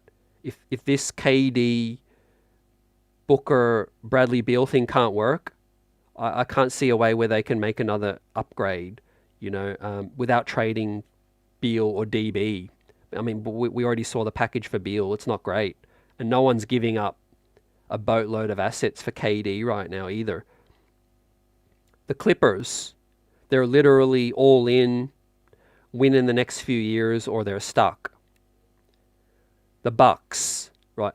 How much more can the Bucks maneuver? Right? How much minutia trades of Middleton, Connaughton, how much can they realistically improve around Giannis and around Dame? Now, the Heat, right? Jimmy Butler's aging. Without trading Bam Adebayo, how much realistically can they, they can make a decent upgrade if they trade Hero, if they trade for DeJounte, Kyle Lowry, Kevin Love, that they don't really have many assets, draft picks, etc. Now, the Cavs are a team that I don't think are a threat in the short term, but they can still make some maneuvering. I think if they're smart, they would move on from Mitchell and they would start the 2.0, rebuild around Garland, around Mobley, etc. with those assets. The Pacers, they can get better with a Pascal Siakam deal. I don't think that pushes them, that doesn't push them into contention, but maybe they still do have a few more assets for the next move. But back to the Knicks. If the Knicks can get, a DeRozan, a DeJounte Murray, that quality level of player in this deadline for a reasonable price, let's say players and 2 first-round picks at the max, that leaves the Knicks with an opportunity, to move into the 3rd seed, flirt with the 2nd, 3rd round, Eastern Conference Finals, NBA Finals if everything goes right. And they still have 4, 5, 6 first-round draft picks with players, assets to make the Godfather deal if and when one of these disgruntled, dudes asks out. So that's why I think the Knicks are primed to strike for the now and for whenever, the next window reopens for the Knicks as well. And I think it's only going to be a matter of time when with the Sixers reach, their ceiling. The Bucks potentially as well, if the Celtics stand on business. And then, out west, we can't forget, it's going to be a dogfight. We mentioned the Timberwolves, right? They're constructed to go all in. Their tax bill is crazy. And, everyone can foresee the Thunder coming. And then we go to the Pelicans, who I mentioned before, right? The timeline is really moved forward for the Pelicans. 6 in the West. They're treading the treadmill with Zion, with Brandon. Not good enough to get home court. Not good enough really potentially get top 4 with the Clippers now improved. The Kings. And then I mentioned the Mavericks last night. This might be ways down the line, but I could see a world where Luka looks for a next situation as well. So, and then of course we know the Suns and the Rockets are coming. So yeah, the Knicks have the players, the assets to make deals with other teams, with the draft picks to keep for the next deal. So that's why I'm not sweating a major upgrade this season. I think the Knicks can can improve, and I think we will. I think our roster will improve this deadline. I think it's going to be a quality addition. But I think the most important thing is Leon Rose is going to make sure that he keeps stuff for the summer. Let's keep it a buck. Most of the moves happened in the summer. The Donovan Mitchell deal last year. I know Kevin Durant forced his way out last year. James Harden this year. They're kind of the more short-term, short-sighted situations as well. I think the summer is going to be big. So many people have talked about the salary cap, the hard cap situation coming in. It's going to limit teams' ability to make deals. What people don't realize is coming is going to really hamper these teams, right? And we're going to be the ones sitting there laughing, because I'm really looking at the Clippers. I'm looking at Phoenix. A lot of these teams, the Bucks, that are absolutely there to try to win right now. And if they don't, then they're basically going to be forced to blow it up. I think so. And also don't forget about the Knicks' ability to still pull off some draft picks. We have a couple second round picks still. We've got the Utah Jazz second. That looks like it's going to be. Let's go through the list. So, okay, if it's the Suns, Blazers, Grizzlies, okay, and then you got the East, the Pistons, the Wizards, the Hornets. So the Knicks can realistically snag the 30, 38, 30, 37, 38, 39th draft selection this year's draft with the Utah Jazz pick. So that's a solid draft pick. We could get another good role player like Deuce McBride, bring him in, develop him, cost control contract, maybe another big, another shooter, a wing.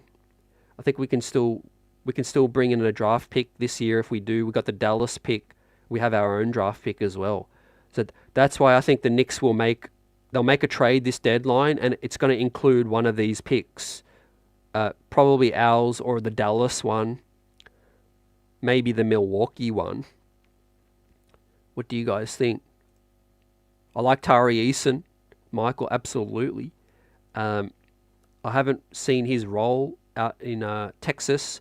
I don't know if he's a regular, if he's playing a lot. I do think the Hornets are quite, the Rockets are quite high on him though, but I do think he's sought after around the league now.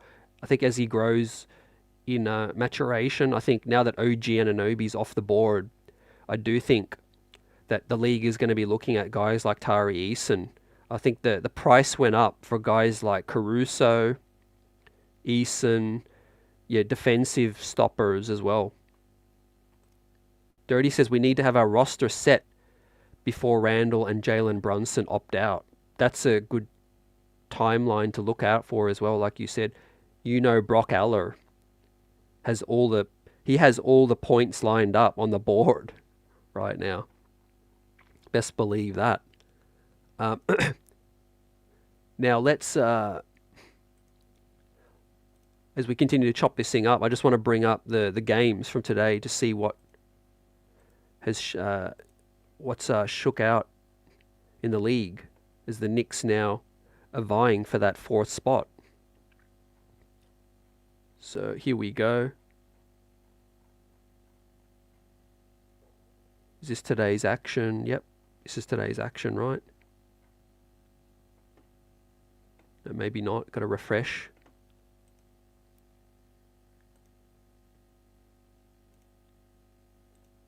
Yeah, this is today's action. Yeah, there's the Knicks. Okay, so the Celtics picked up a huge win. So that doesn't really affect us, beating the Rockets. Okay, this helps. The Wizards did beat the Hawks. So the Hawks, the timeline is there. We know the players are in disarray. In the words of Clyde, they're looking for that big shake-up. That's going to come any day now. But I do think more than likely it's going to happen closer to the deadline. I think they're talking around the league and getting everyone's final offer. But the thing is with that, it's dangerous because if they do get an offer they really, really like the Knicks and the Raptors did, they just shake hands and you do the deal. Sometimes you don't really need to keep calling around the league. Sometimes a deal just eventuates if you get what you like. Great loss from the Magic. Excellent work. The Thunder standing on business. That's what you want to see. Okay, the Bulls picked up a win. They've picked up their play. Kobe White's looking solid. DeRozan still got it. The Mavericks lost. Excellent. Great work, Pels. That's good for our pick. And look at this, man. The Lakers lose another one to the Utah Jazz, who are hot right now. So that might mean that our second round pick gets a little bit worse. But I'm not worried about it. It's going to be a decent pick in the late 30s, probably early 40s. But we've got bigger fish to fry, fam, which is this East block right here and a deep playoff run. Now, it would be excellent to get home court right now. I think it's a 50-50 proposition, depending on what breaks out in the trade deadline. The Pacers are eager to do business, fam. I think Kevin Pritchard, together with Rick Carlisle, Tyrese Halliburton, they're ready to try to make a run this year. Interesting note that I made last show, I think the Cavs played in Paris, picking up the big win in Paris. The Cavs are, though, headed back to the United States. See, they don't play for another... they play 4 games in the next 10 days. So the Cavs have a really light schedule now because they had to travel overseas. So they're going to average 2 days rest between every game. So that's going to be something to look out for. But I think the Knicks will take over. I think they'll move up step at a time. Now let's look at these games coming up, because we have Orlando after the loss tonight. Orlando going to be looking to bounce back. Now, Orlando are a team that does scare me. You never know with these young teams full of confidence. They're vibrant. They've got defensive help. The shooting is a worry for Orlando. So I think they're trying to make an upgrade with that. 21-18. They are 2 games back of the New York Knicks. They've got 2 more losses, so that's solid. Now, they did beat us before OG Anunoby came in here. So we do probably obviously match up much, much better. Be interesting to see OG on Franz. OG guarding maybe Paolo. I think you can stop one of those 2 guys. You can really have a great chance at beating the Magic. Jalen Suggs is having an outstanding year. Their depth is their feature with the Magic. So, yeah, let's see. This stretch is really going to tell us a lot. I think the first 2 are tough this week, Orlando, Houston.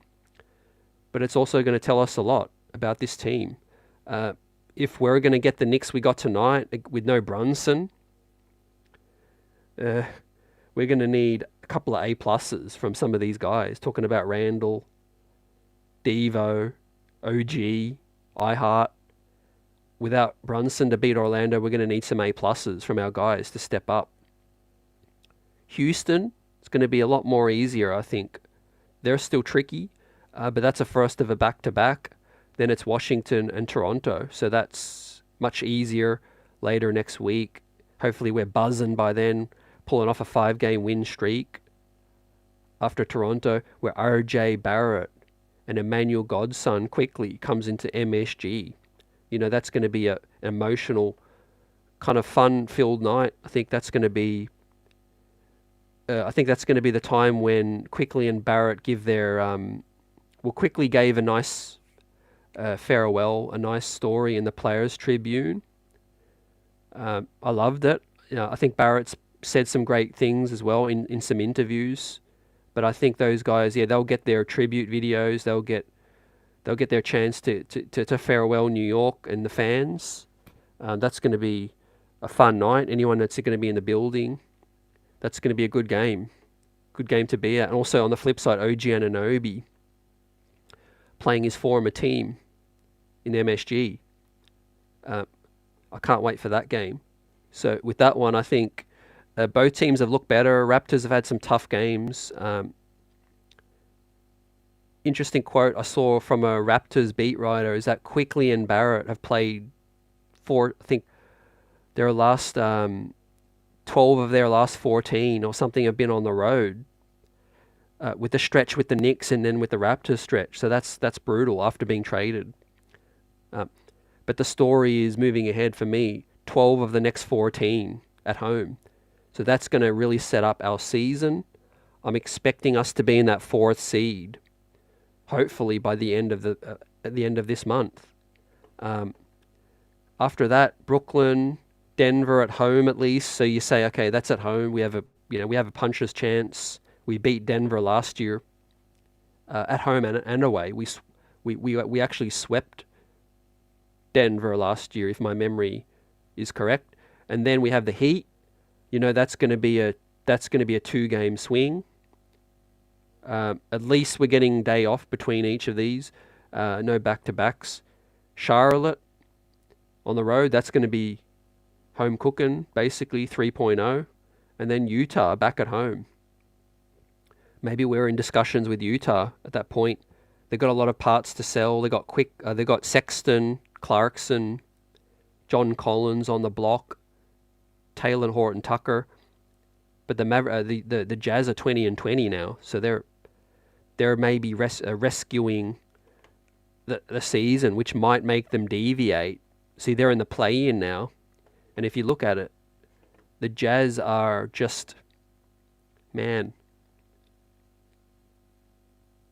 the Jazz are like 2 games from being 7th. 3 games out of 4th. Realistically, they might not sell, but I think their financial situation's tough as well. Dirty says Barrett will either get 40 or 8 against us, nothing in between. Yeah, man, it's tough. I hate thinking about it right now because I don't want to see those scenes that we saw with Toppin and Julius. I mean, some people thrive on seeing that. I don't like seeing that. I don't like seeing former teammates get at it. What was going through your mind when you saw Obi Toppin and Julius Randle going back and forth? Because you know there had to be something deep down. There had to be some energy down there in the basement, like they say in Rocky, to get out. But I think on the whole, I think it's going to be a positive night. I think Barrett's and Quickly are going to have a good game. I think they're going to get good reaction from the crowd. They're going to feed off the energy. I think OG Anunoby is going to be, thrive playing Scotty Barnes. He's going to thrive on Pascal. If he's got that assignment, that's going to be fun. But the bigger fish is the next 2 for me, Orlando and Houston. I'm going to predict a split. I'm going to go the safe route and say we beat. Look, we can definitely win both. Like, I'm not saying we're going to lose through Orlando. We have OG now. So, what the hell? I'm going to say we win the next 4. Right, just because the schedule's opened up. Right, tough loss, a tough win tonight, playing bad, coming into MSG now, New York City, home cooking. I think we beat Orlando. It's going to be a hotly contested game. I think we get a good rest. We have a more comfortable win against Houston with Brunson returning. Washington and Toronto, professional wins. And then let's get this streak rolling. Right. Michael says 10 games at home, big time to ball out. Definitely. These guys on the all-star stretch, let's vote these guys in. Talking about, maybe rejuvenated from more trade talks, more opportunities to upgrade the team. I think just playing better at home. I think role players like Deuce, Grimes will feel better at home. I think, and just looking at the schedule, the standings, these guys know that our chance is now. Right, we don't want to drop games and let the Heat back in, let the Pacers, the Cavs, the Magic get that leg up on us. We want to put them down. We want to beat them down. Yeah, and start to look ahead for the second half of the season, after maybe another big move. Dirty says, who would have thought we were just the Jazz first victim? Yeah, that was a bad loss. That really was. But things were to really change for the Jazz after that. Dirty says, once again, Jules acts stressed in a moment where he really wants to perform. Positioning on the court is everything for Jules. I think we just really got to get the most, like I said, limit his weaknesses, enhance his strengths. That's where I'm looking at coaching. It's interesting to see how receptive, Julius is to your common coaching advice. I'm sure he probably doesn't deal with assistant coaches a lot. It's probably just Tom Thibodeau. But with Randall, his dominance on the elbow, down low, closer to the basket is great. Kick the ball out. Feel where his teammates are. Don't jump in the air. Just move the ball a second faster than he needs. Because sometimes he's just at 2 seconds too slow.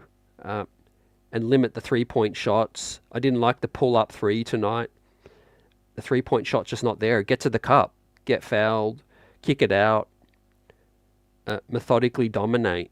The Julius, we saw some of these performances over the last 10 where he just calculatedly took control and dominated. It was a quiet night. Some of them 39 he had. It was just a domination. We need to get back to that. But fortunately, the schedule gets kind, and I think, this month's really going to open things up right before the trade period. There's a lot more rumors, discussions to be had. The Knicks are considering their options, talking to Atlanta. I don't think we want to move on from a Mitch, but that's what Atlanta are trying to ask for right now. Maybe we call their bluff. Maybe they do just get a better offer that they like. DeJounte Murray is a player that the league knows is going to get moved, and I do think other teams are going to be given some pretty decent offers. Pascal Siakam, obviously I think he's more headed towards Philly or the Pacers. I can rule the Pacers out of getting DeJounte Murray. I don't think he fits there, but he fits next to Tyrese Maxey. I think also Siakam fits the Sixers and the Pacers more. Siakam's not going to the Cavs. DeJounte's not going to the Cavs. So what are the Cavs going to do? That's going to be fascinating. I could see the Heat definitely trying to go in for DeJounte. I can't see the Heat going for Pascal. And we know the Magic are in on DeJounte as well. Pascal makes no sense for them. Maybe a Levine makes sense as well. But Torkie's value isn't very high at the minute. I think the Bulls have got to do something. I don't know if they own their draft pick, whether they need to tank. I think they don't own their draft pick, so I think it's financially driven. I think. Yeah, Michael, 100%. We need to play better at home and get this great stretch popping. OG Anunoby, look for his chemistry fluidity to get better each game. I think hopefully Brunson's back. The blessing tonight, although it was an ugly win, we did it the hard way. The blessing is that we didn't need to force Brunson out there. Because if this was a playoff game, I think Brunson was healthy enough to play. I think it was a contusion. So, I mean, at least it's nothing structural, nothing ligament. He's going to be back. I think he's going to be back with another day rest. Dirty says, I could see Pascal with Miami too. Do you think that puts the Heat firmly into third? Who are the teams that you're worried about the most in terms of now and potential to after they make a deal? See, after we beat the Bucks on Christmas Day prior to getting OG, after we beat the Sixers in Philly, I'm not as worried about the Bucks anymore.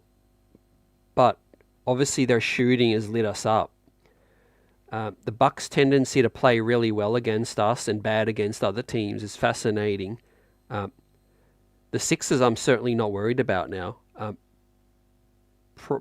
Pre-move, pre-deadline, post-deadline might be looking different. But if they do get Siakam, they're going to be a handful because that's going to take Julius. That's going to occupy Julius defensively more, engage him.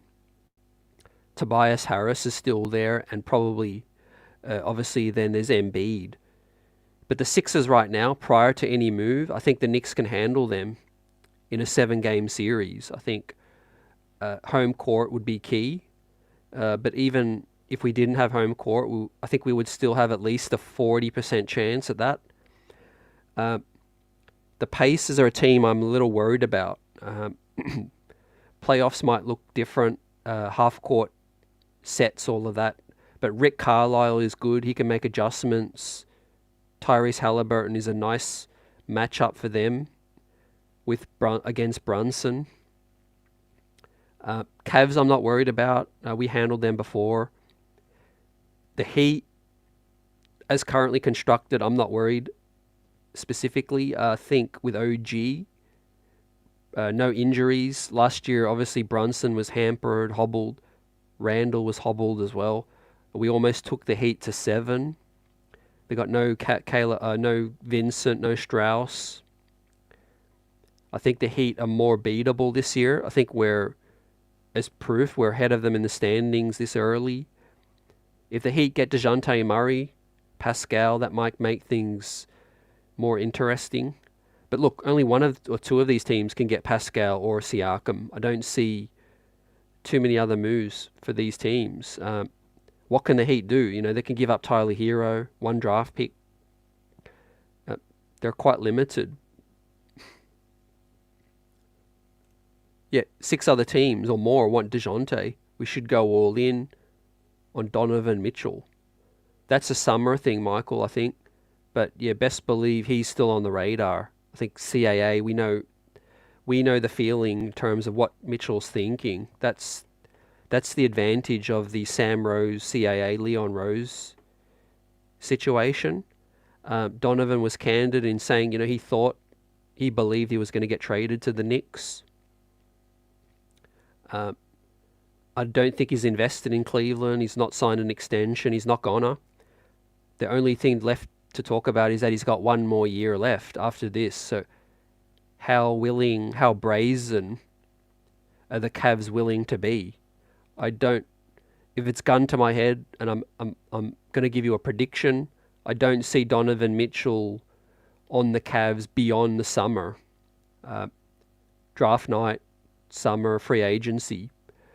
I don't think they would let it run to the next year's trade deadline. Then you're really risking losing any and all advantages, leverage. I think Donovan Mitchell will get moved in the summer, and I think CAA has to know what he's thinking.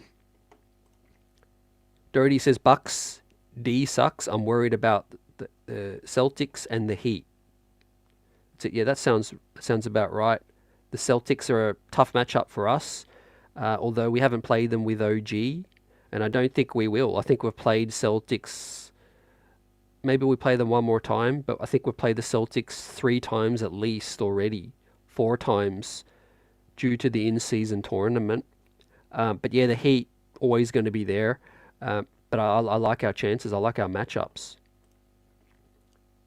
Also, yeah, you're right. Pascal controls where he goes. If he says he won't re-sign, then I think he would like being in the Heat.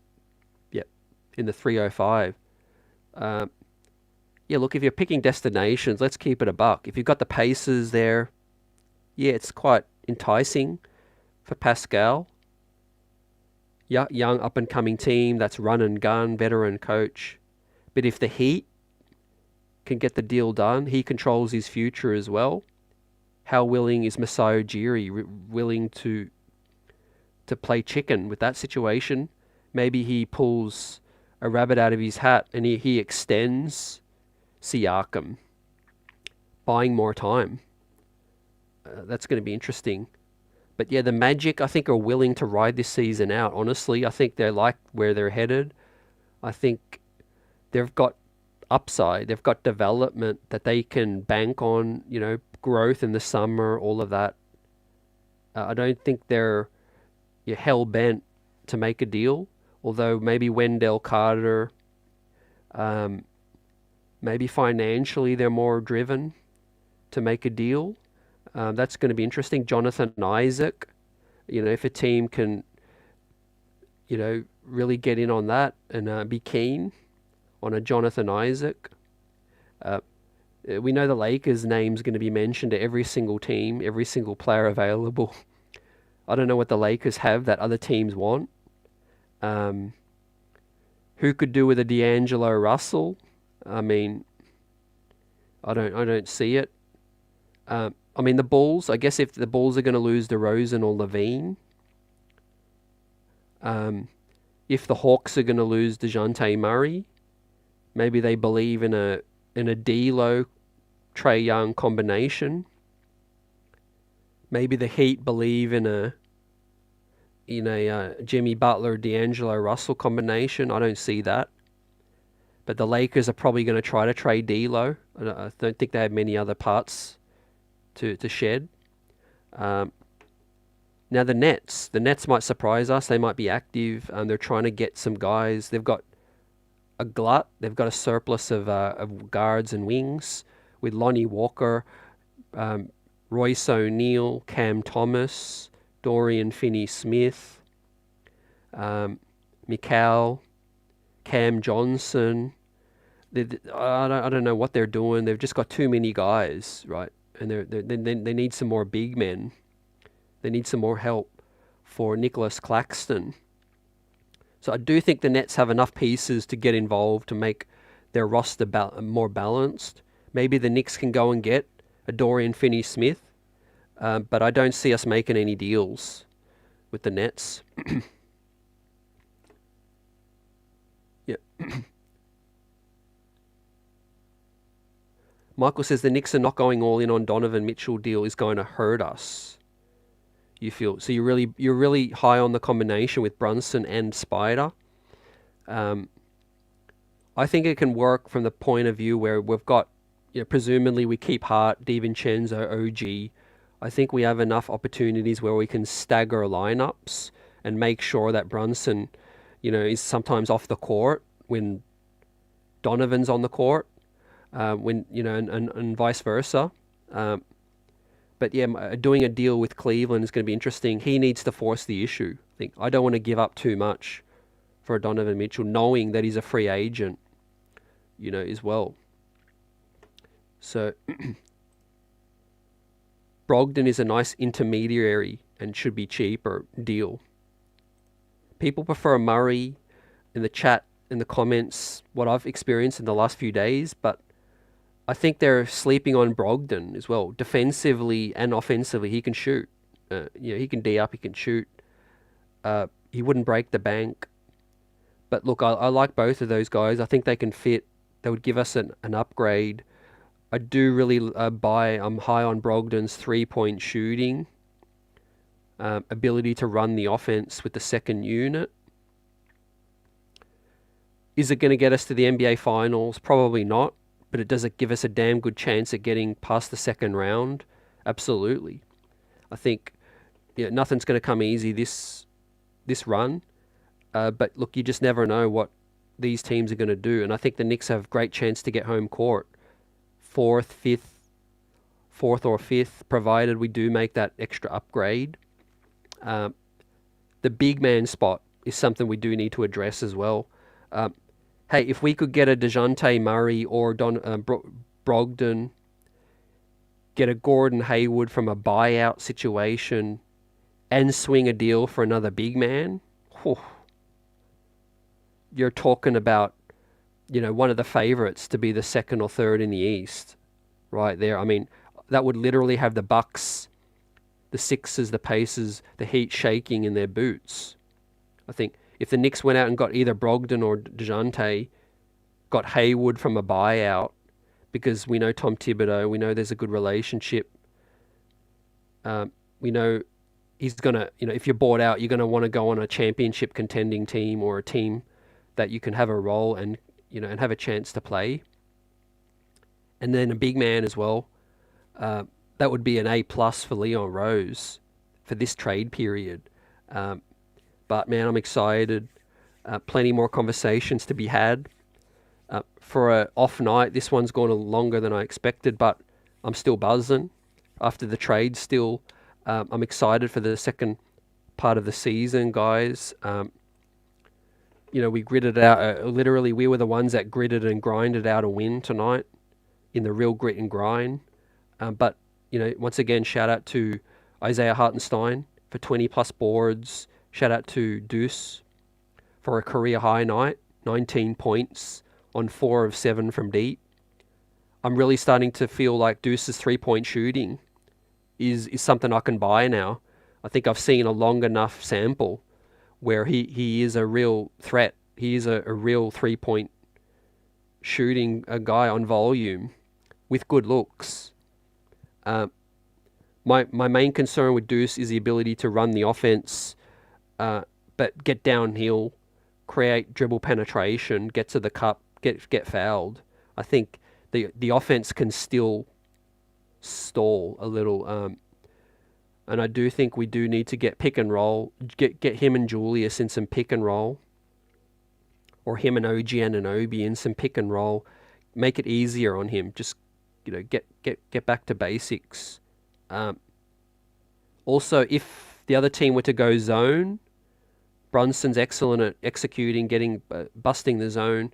I'm a little bit worried whether or not a Miles McBride, these guys can make the right decisions. Tonight, they failed the test in terms of turning it over 22 times.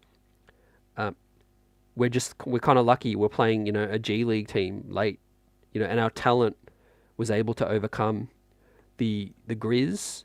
But on another night, might be different. We've got some tests coming up, like I said, with the Magic and the Rockets. So I predict we win the next 4. You know me, I'm trying to always be optimistic with our chances. We do need to play better. Julius, can't turn it over 6 times. He can't take this Orlando matchup personally and try to outplay Paolo Banchero. Try to play hero ball. Just play within the flow. Move the ball. Make quick decisions. Don't turn it over. Now, what I'm going to look for in that or a Magic game is a better whistle. The last time we played Orlando was in Florida, and it was a poor night officiating. Guys got frustrated. It was very one-sided officiating. Now we get to see what it looks like back at MSG with hopefully the whistle on our side. But it is going to get chippy. I don't like our chances if Brunson's out. I still think we have a great chance, but I think we're going to need Brunson back for the Orlando game. They know how important that is. If we beat Orlando, we will go... basically, it'll be a 1-game swing, a full 1 game in the standing swing. So we will go 3 games ahead of the Orlando Magic with a win next game. So that's a huge swing. That's enough ammo, guys, to get after it. Yeah, I wish Deuce had a little more wiggle. Who knows, man? Players do come into their own when they get more confidence, more reps. The thing I think I said at the top of the show was with Deuce, his journey as a New York Knick has been so stop-start, Got sporadic minutes, garbage time, filling in randomly when a player is out. Then last season, Fournier got yanked, was a mainstay in the rotation, then kind of lost some minutes, had to play minutes in the second round of the Heat series. Now we're going to see the best version of Deuce. You know, tonight was a career high, but I think we're going to start to see the best ball of his career. I think the work he's put in, like you said tonight in the post-game interview with the guys MSG, he talked about the work he's put in. He trusts the work, and I'm seeing it with the shooting. 4 of 7 is real. I didn't like a couple of them where he's a bit off balance. I don't think he's at that stage yet. Just keep it simple, pull up or catch and shoot. But so far so good. Now with that said, speaking of so far so good, it's been an excellent show chopping this thing up. As the Knicks 7 games above 500, I sign up for that all day, every day. And but the tough test is coming. More trades possibly in the horizon. Prayers up to Jalen Brunson. I don't think it's anything too serious, a contusion, but we need our leader back, because tonight we escaped. We escaped with a win in Memphis, and we're back home. 12 out of the next 14. Salute chat, salute replay squad, and peace, health, happiness, blessings. Hope you had a great start to the new year.